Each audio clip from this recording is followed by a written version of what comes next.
But మీరు చెప్పే మాట ఎంతో మందికి హోప్స్ ఇస్తుంది, మీరు నిలబెట్టుకోగలుగుతారా అసలు? 100%. ఎట్ ప్రెసెంట్ 523 బ్యాచ్ నంబర్ నడుస్తుంది ఇనోమాటిక్స్ లో. ఈ రోజున మాట్లాడితే కూడా దగ్గర దగ్గర ఒక 30 to 35 ఆఫ్లైన్ క్లాసెస్ జరుగుతున్నాయి. ప్రతి బ్యాచ్ కి 30 మంది పిల్లలు ఉంటారు. సో ఇంత మంది స్టూడెంట్స్ ఆఫ్లైన్ కి వస్తున్న వాళ్ళు నేను చెప్పిన బాట నిలబెట్టుకోకపోతే ఊరుకుంటారా? అందరిది ఉడుకు రక్తమే, అందరూ బీటెక్ లో డిగ్రీలు చేసిన వాళ్ళే. ఇంటర్ కాలేజీలోనే ఎన్ని వింటున్నాం, వాడు ఒకడు ఫ్యాన్ ఇరగొట్టిండి అంటాడు, ఒకడు బెంచ్ ఇరగొట్టిండి అంటాడు, ఇంకోటి సార్నే కొట్టిండి అంటాడు. సో మరి ఇప్పుడు నేను చెప్పిన మాట నేను నిలబెట్టుకోకపోతే స్టూడెంట్స్ ఊరుకుంటారా? ఇంతమంది 2 లక్షలు కడుతున్నారు బయట బీటెక్స్ కి, అవన్నీ చేసేసినాం సార్, సో ఇన్ని లక్షలు నేను ఖర్చు పెట్టేసినాను సార్ నా కెరియర్ కి, మళ్ళీ ఇప్పుడు ఇనోమాటిక్స్ లో నేను వచ్చి అది ఎక్స్ట్రా ఖర్చే కదా వాడికి. సో ఆ ఎక్స్ట్రా ఖర్చు పెట్టినోడికి ఇంకా కొంచెం బాధ ఎక్కువ ఉంటది.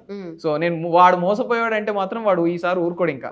సో అలాంటిది ఏది కూడా మేము ఇక్కడ ఎంకరేజ్ చేయము, ఎంటర్టైన్ చేయము. నేను ఒకటి చెప్తున్నా, నా నోట్ల నుంచి ఒకటి వస్తుంది, మా ఇనోమాటిక్స్ వాళ్ళు ఒక మాట మాట్లాడుతున్నారు అని అంటే డెలివర్ చేయగలిగితేనే మేము చెప్తాము, మా వల్ల కాదు అంటే మేము చెప్పం దాన్ని. ఓకే.